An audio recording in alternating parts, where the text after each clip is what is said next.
Kita tahu semua, saat ini virus COVID-19 telah memasuki fase yang tidak baik dan sangat mengkhawatirkan.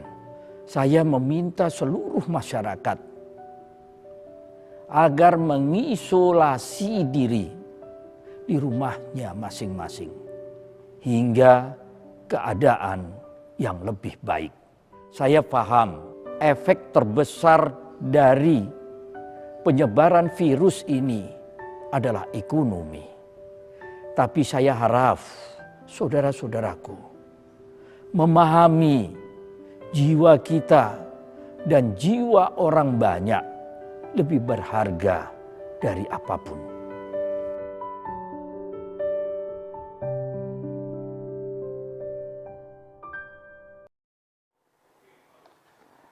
Bismillahirrahmanirrahim. Assalamualaikum warahmatullahi wabarakatuh. Selamat sore, salam sejahtera bagi kita semua, masyarakat Sumatera Utara yang saya hormati. Hari ini gugus tugas percepatan penanganan COVID-19 Provinsi Sumatera Utara akan menyampaikan update perkembangan COVID-19 di Provinsi Sumatera Utara. Pertama-tama, kita hari ini sangat berprihatin, rasa duka yang mendalam, dan rasa belasungkawa atas bertambahnya korban baik dari masyarakat maupun dari tenaga-tenaga medis yang menjadi ujung tombak di dalam kaitan dengan perawatan saudara-saudara kita yang menderita COVID-19 ini. Atas nama pemerintah, gugus tugas percepatan penanganan COVID-19, turut berduka atas meninggalnya mereka yang meninggal dalam melaksanakan tugas. Oleh karena itu, ini sebuah keprihatinan yang mendalam untuk kita dan sekaligus mestinya menjadi dorongan yang kuat bagi kita sekalian untuk bertekad memutuskan rantai penyebaran penyakit ini sehingga kita bisa dengan waktu yang tidak terlalu lama menghentikan permasalahan penyebaran ini. Oleh karena itu, kuncinya adalah bagaimana kita menyikapi, bagaimana kita berperilaku agar bisa berkontribusi nyata di dalam rantai penularan virus corona. Tentunya diawali dari masing-masing individu. Jaga stamina, patuhi arahan-arahan yang telah diberikan, dan ikuti perkembangan penyakit ini melalui berita-berita yang benar. Masyarakat Sumatera Utara, Gubernur Sumatera Utara telah mengeluarkan surat keputusan tentang penetapan rumah sakit rujukan dan rumah sakit darurat penanganan pasien COVID-19 di Provinsi Sumatera Utara.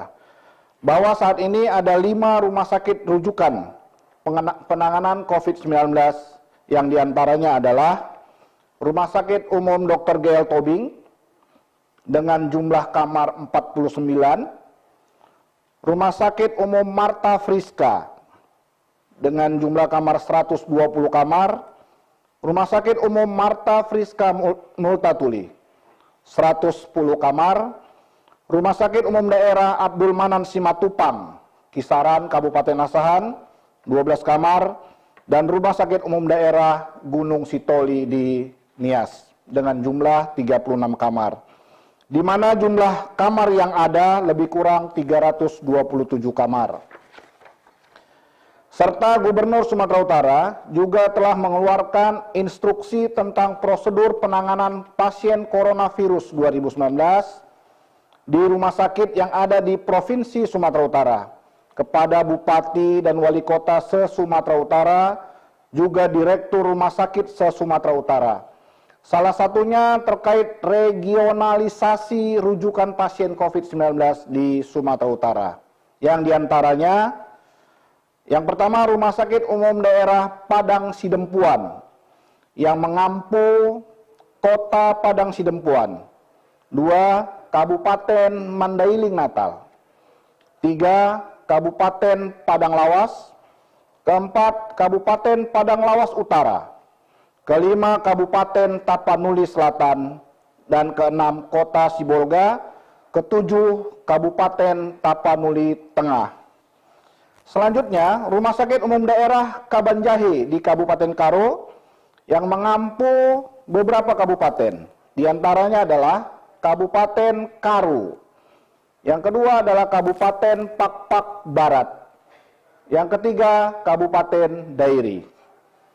Selanjutnya, Rumah Sakit Umum Daerah Tarutung di Kabupaten Tapanuli Utara mengampu 1 Kabupaten Tapanuli Utara, 2 Kabupaten Toba, 3 Kabupaten Humbang Hasundutan, 4 Kabupaten Samosir. Selanjutnya, Rumah Sakit Umum Daerah Dr. Jasamen Saragi di Kota Pematang Siantar yang mengampu 2 kabupaten kota, yaitu Kota Pematang Siantar, Kabupaten Simalungun. Selanjutnya, Rumah Sakit Umum Daerah Haji Abdul Manan Simatupang Kisaran di Kabupaten Asahan mengampu 5 kabupaten. Yang pertama adalah Kabupaten Asahan, 2 Kota Tanjung Balai, ketiga Kabupaten Labuhan Batu, 4 Kabupaten Labuhan Batu Utara, yang kelima Kabupaten Labuhan Batu Selatan. Selanjutnya, Rumah Sakit Umum Daerah Gunung Sitoli di Nias mengampu 5 kabupaten kota yang ada di Kepulauan Nias. Yang pertama adalah Kabupaten Nias, kedua Kota Gunung Sitoli, ketiga Kabupaten Nias Utara, keempat Kabupaten Nias Barat, dan yang kelima adalah Kabupaten Nias Selatan. Selanjutnya, Rumah Sakit Umum Pusat Haji Adam Malik dan Rumah Sakit Rujukan COVID-19 lainnya yang berada di Kota Medan mengampu 1 Kota Medan, yang kedua Kabupaten Batubara, yang ketiga Kota Tebing Tinggi, 4 Kabupaten Serdang Bedagai, yang kelima Kabupaten Deli Serdang, keenam Kota Binjai, dan yang ketujuh Kabupaten Langkat. Selanjutnya, di dalam instruksi Gubernur Sumatera Utara nomor 188/3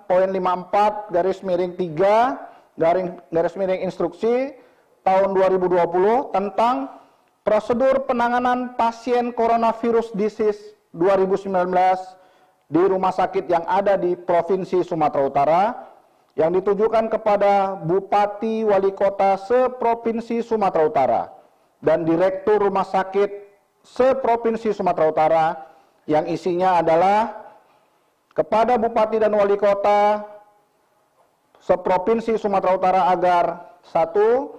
Memastikan instruksi gubernur ini dilaksanakan dengan melakukan pengawasan terhadap seluruh rumah sakit yang ada di wilayahnya. Yang kedua, menanggung pembiayaan penanganan jenazah bagi penduduknya.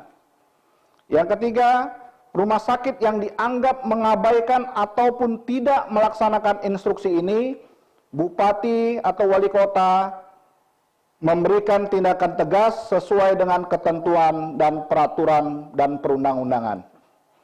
Selanjutnya, melalui instruksi ini, Gubernur Sumatera Utara juga menyampaikan kepada Direktur Rumah Sakit se-Provinsi Sumatera Utara agar yang pertama tidak menolak pasien yang terindikasi COVID-19.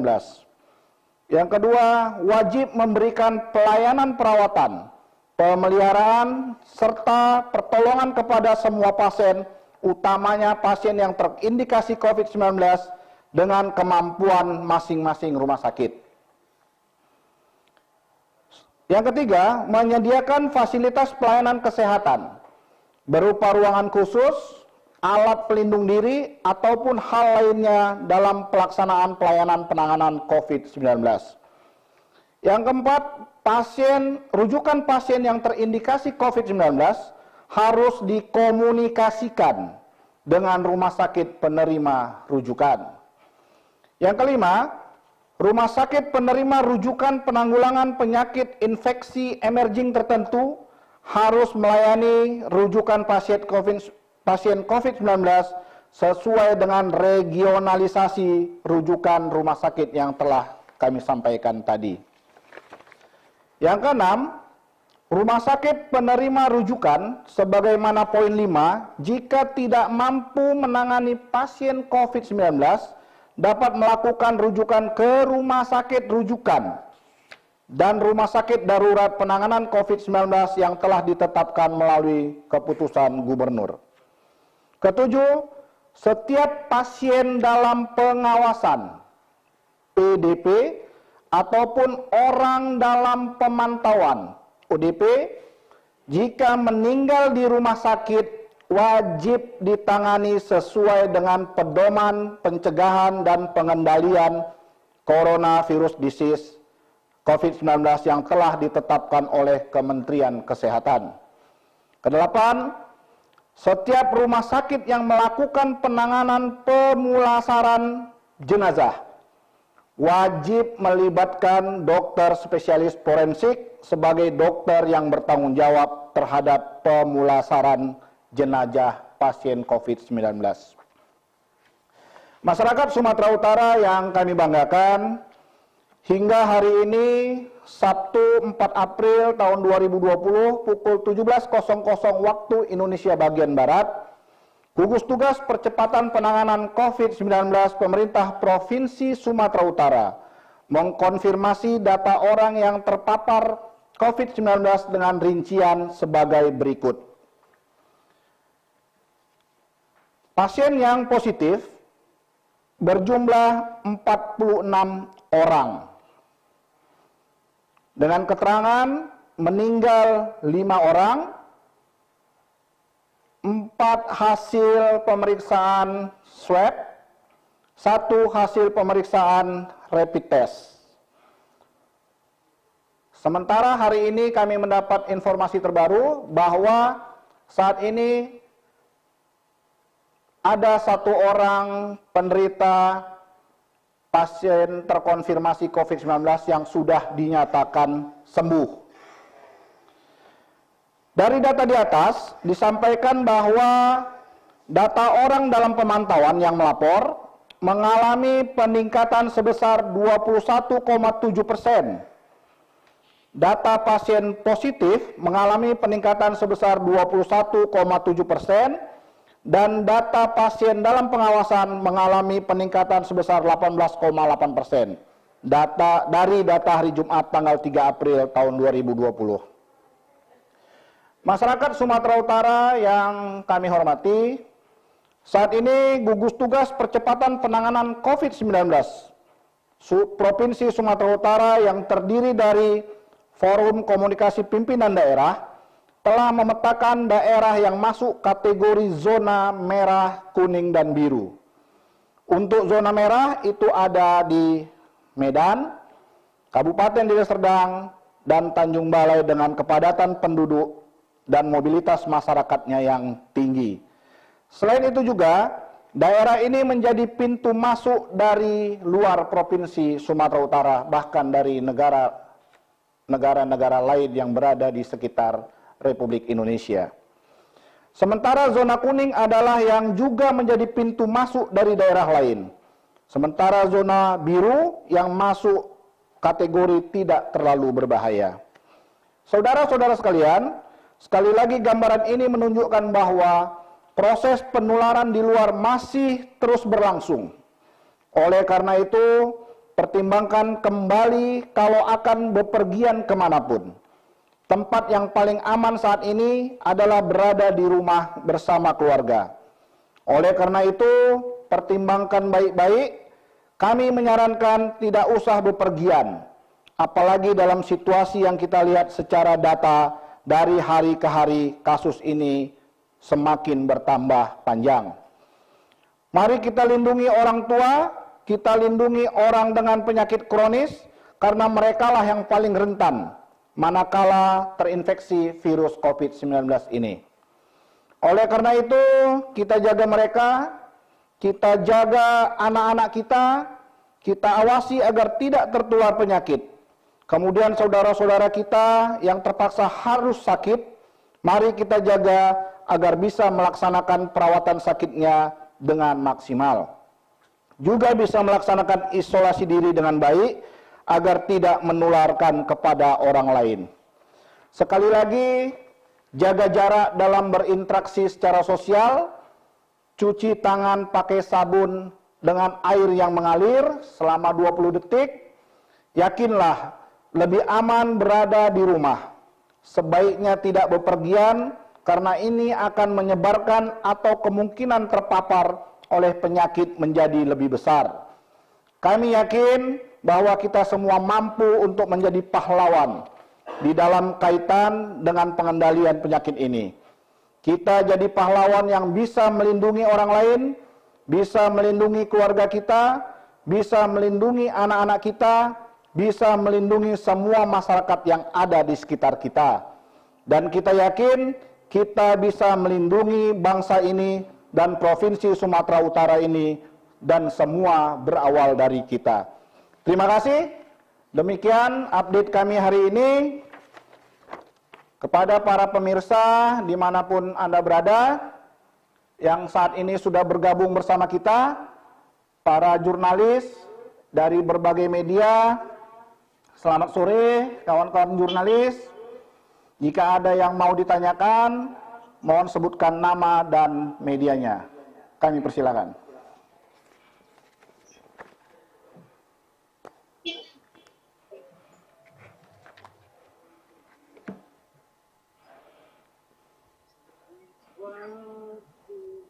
Selamat sore, Pak. Selamat sore.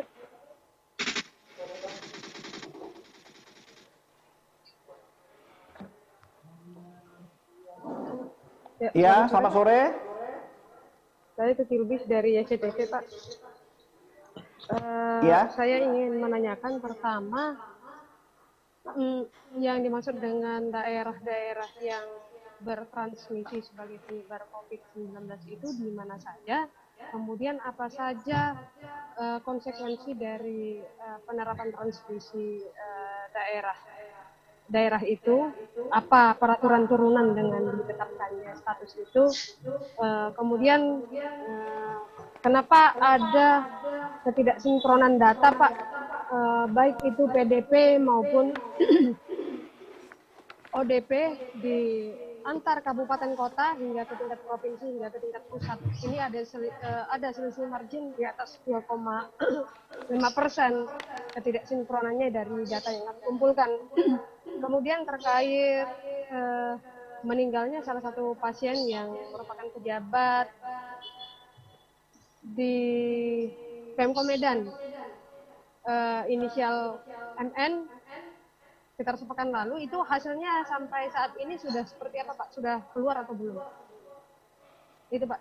Terima kasih sebelumnya. Baik, terima kasih, Mbak. Jadi terkait dengan kategori zona-zona tadi, ya, tadi sudah saya sampaikan bahwa gugus tugas bersama dengan unsur Forkopimda sudah membagi kategori zona-zona berdasarkan warna-warna, ya. Jadi untuk zona merah itu ada Deli Serdang, Medan, dan Tanjung Balai yang dinilai dari kepadatan penduduknya sehingga resiko penularannya dianggap menjadi lebih riskan, ya.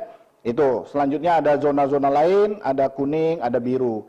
Untuk itu kepada wilayah-wilayah yang tadi sudah disampaikan termasuk zona-zona merah tadi, kami berharap bisa meningkatkan kewaspadaannya terhadap penanganan dan penemuan kasus-kasus baru, ya. Juga upaya untuk memberhentikan dan memutus rantai penyakit ini bisa semakin lebih dekat, ya. Selanjutnya ada data yang tidak sinkron. Ya, kami beberapa hari ini mencoba terus untuk mensinkronkan data dengan kabupaten kota, ya. Mengingat saat ini masih ada juga kita, ya, yang kurang sepaham mendeskripsikan definisi baik ODP, PDP ataupun OTG, ya. Mengingat minggu yang lalu Kemenkes baru mengeluarkan revisi keempat terkait definisi-definisi yang baru, ya. Itu. Selanjutnya, pasien Pemko Medan yang dengan inisial tadi Mbak sampaikan, kami sampaikan sebelumnya bahwa hasil pemeriksaan swab PCR yang kita antarkan ke Menkes itu sudah datang. Dan beliau kami sudah sampaikan kepada keluarganya apa hasil ya dari hasil pemeriksaan laboratorium Litbangkes Jakarta tadi. Selanjutnya juga saat ini Dinas Kesehatan Provinsi dan Dinas Kesehatan Kota Medan sudah melakukan tracing ketat kepada orang-orang yang menjadi kontak erat pasien PDP yang meninggal beberapa waktu yang lalu. Saya kira itu aja. Ada lagi? Satu lagi?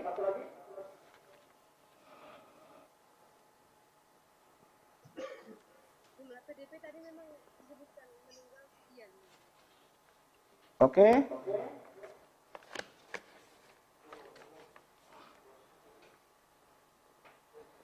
Baik, karena tidak ada, terima kasih atas partisipasinya. Kami mohon kawan-kawan dan masyarakat Sumatera Utara bisa terus membantu bersama agar penyebaran virus corona ini bisa segera kita putus, agar masyarakat kita bisa kembali beraktivitas seperti biasa. Juga tak lupa, marilah sama-sama kita berdoa kepada Allah Subhanahu wa Ta'ala, Tuhan yang Maha Esa, agar semuanya tetap dalam lindungan Allah Subhanahu wa Ta'ala. Demikian, terima kasih. Wabillahi taufiq wal hidayah. Wassalamualaikum warahmatullahi wabarakatuh. Sumut lawan COVID-19, bersama kita bisa.